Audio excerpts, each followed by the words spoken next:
Hello BookTube. Hello. Today I'm doing the finished book tag created by Headless Books.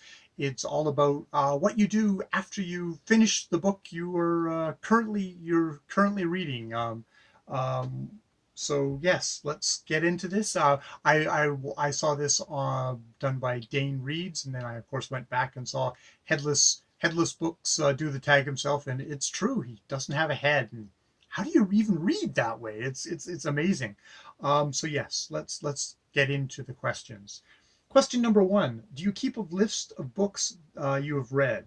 I keep my Goodreads. I try and use my Goodreads is for that. I don't use my Goodreads for much else nowadays, but for actually just sort of keeping a track of what I've read. Other than that, I'm really not using that much anymore. I think it's been largely superseded by BookTube. Number two, if you record stats, what stats do you record?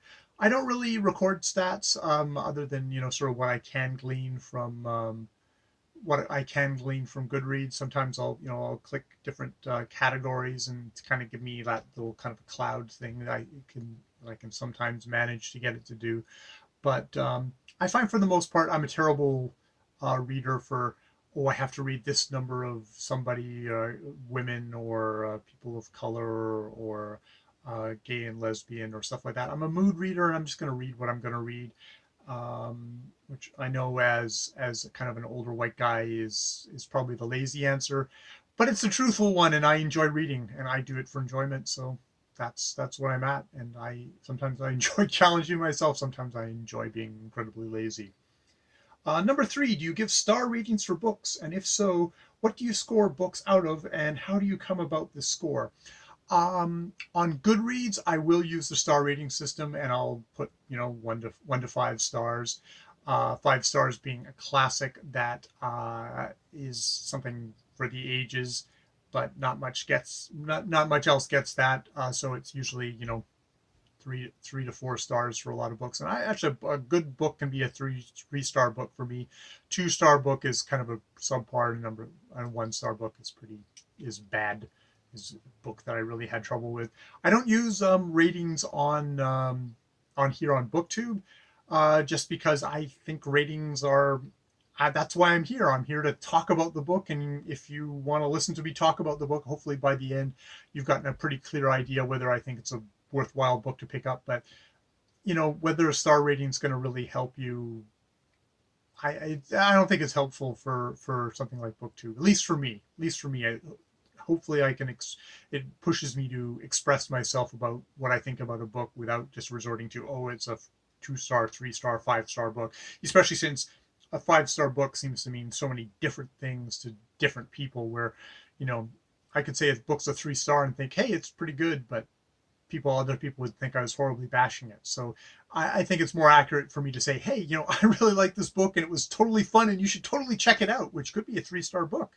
But hopefully, I think me saying those words at the beginning of that were a lot more descriptive than just saying, oh, it's a 3-star book, because that's very subjective. Though whatever I'm doing when I'm rating is always obviously very subjective. Do you review books? I don't review books on Goodreads anymore, just because I found my reviews kept on disappearing off of Goodreads. I don't know if that had to do with my low rating system or just my rampant paranoia, but so I review books here. I review books on BookTube, and that's where I do my reviewing. And I do type out stuff beforehand, but it's nothing I'm gonna publish or do anything like that with. Where do you put your finished books? Most of my books nowadays I put in a little pile, sort of like this pile right here, and there'll be stuff that I'm gonna donate. I will get rid of, because I'm really just trying to read and then release back into the stream. That's the way to go. How do you pick your next book? I pick my next book by flipping through them when I'm at that point and seeing what kind of mood I'm in, what I'm up to. If I've got the vim and vigor, then I will pick up more Brothers Karamazov, which is what I'm going to do now. Or if I'm like, oh crap, I need to have an easy read, then I pick up something like a novella like Sin de Jour, which, wow, that was actually quick but hard. So I'll go back to easy and very challenging, which would be the Brothers Karamazov. Um, and do you have, number 7? Do you have any other rituals when you have finished a book? I guess the ritual is to think about it, write down everything I can, write down gigantic pages of stuff, and then throw it all away and just try and babble to the camera and try not to babble too long, but come up with something semi-pithy and then misrecord it and then have to record it again and then misrecord it and have to record it again and keep on going until I have something that I I'm like, oh, that's good enough, and I let it out in the world and I don't edit. And number 8, who do you tag?